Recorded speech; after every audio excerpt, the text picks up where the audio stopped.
They didn't just punish people in the Middle Ages. They made them suffer. Not for minutes. Not for hours. But sometimes, for days.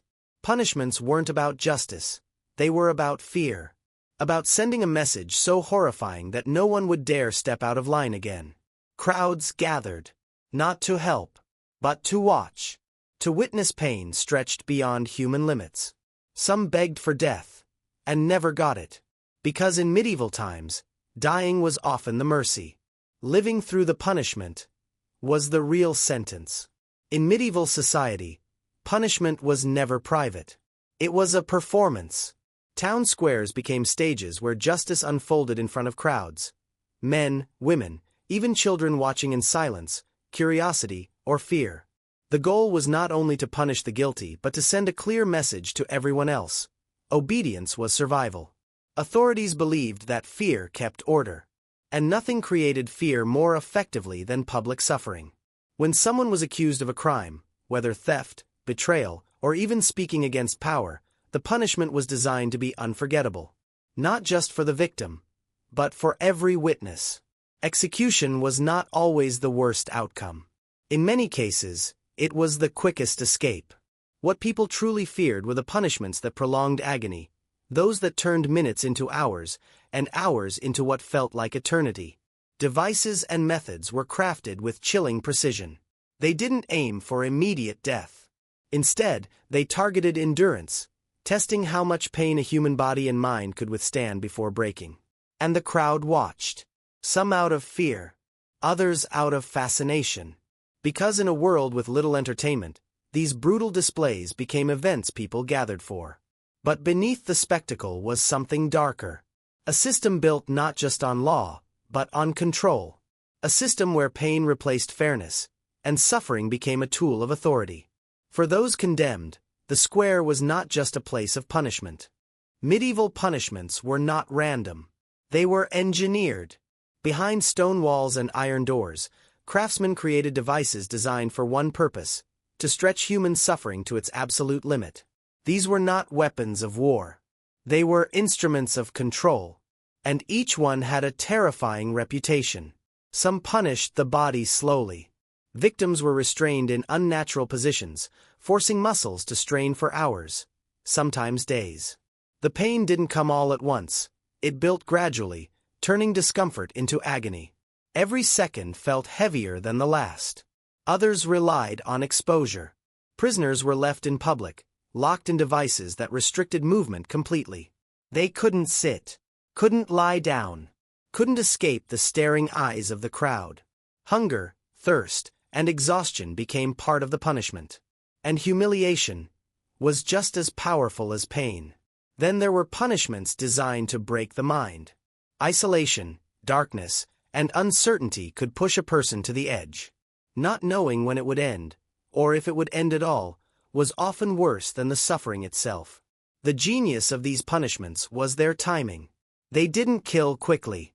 They delayed the inevitable, forcing victims to experience every moment, every breath, every heartbeat, and the people watching. They learned the lesson well. Fear spread faster than any law ever could. Because once you saw it, once you heard the cries, you didn't need to be told twice. Obey, or risk becoming the next example. Not all medieval punishments drew blood. Some targeted something deeper, the mind. In many cases, humiliation was just as powerful as physical pain. Being exposed, mocked, and stripped of dignity in front of an entire town could destroy a person long before any physical punishment did. Offenders were often placed in public restraints in busy areas, markets, crossroads, or town squares, where everyone could see them. Hours passed. Then days. People gathered, stared, whispered. Some threw insults. Others simply watched in silence. The prisoner couldn't move freely, couldn't escape the eyes, couldn't hide. And that was the point. The punishment turned into a slow mental collapse. The body ached, yes, but the mind carried a different burden. Shame, isolation, powerlessness. Even worse, these punishments often involved community participation. Neighbors, strangers, sometimes even friends, became part of the experience. Whether through ridicule or silence, they reinforced the message. You are alone. Time stretched endlessly. The sun burned during the day. The cold crept in at night. Sleep was broken, uncomfortable, and never enough. For some, the psychological toll lasted far longer than the punishment itself. Even after release, the memory of those moments lingered. The looks, the whispers, the loss of identity. Because once you've been reduced to a spectacle, it's hard to feel human again. In medieval society, this wasn't just punishment. It was erasure. A way to break not just the body, but the spirit. Some punishments didn't end in a single day. They were designed to last, to stretch across time until pain became a constant companion, something the victim could never escape. In certain cases, prisoners were left in conditions where survival itself became part of the punishment. Limited food, minimal water, little to no shelter. The body weakened slowly, day by day, while the mind struggled to hold on. There was no quick resolution, no clear ending, just waiting for relief that might never come. These punishments were often carried out in full view of the public or just outside the boundaries of daily life.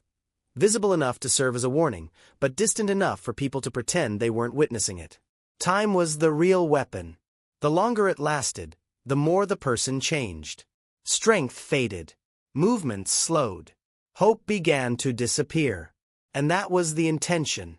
To show that authority didn't just have the power to punish, but the power to control how long someone suffered. Even the strongest individuals were pushed to their limits. Not by sudden pain, but by the slow, relentless passage of time. And for those watching, the message became impossible to ignore. This wasn't justice in the modern sense. It was domination.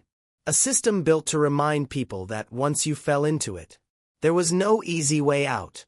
Sometimes, no way out at all. In medieval times, death was not always the worst outcome. For many, it was the escape. Because what people truly feared was everything that came before it. The punishments weren't just about ending a life. They were about controlling it, stretching it, and turning it into a warning for everyone else. Pain was extended. Time was manipulated. And suffering became the message. Some victims reached a point where survival itself felt unbearable. Not because they were weak, but because the system was designed to break even the strongest. The body could only endure so much. The mind, even less. And still, it continued. What made these punishments so powerful wasn't just the physical toll. It was the certainty that no one would intervene. The crowd watched.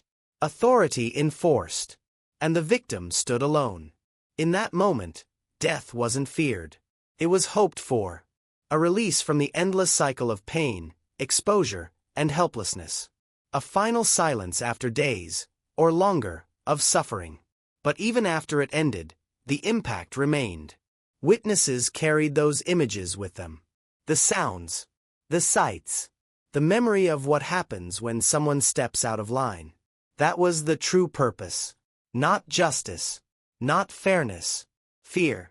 Because once a society sees punishment that's severe, it doesn't need constant enforcement. The memory does the work. Medieval punishments were not just acts of cruelty. They were lessons written in pain, meant to be remembered, and never challenged.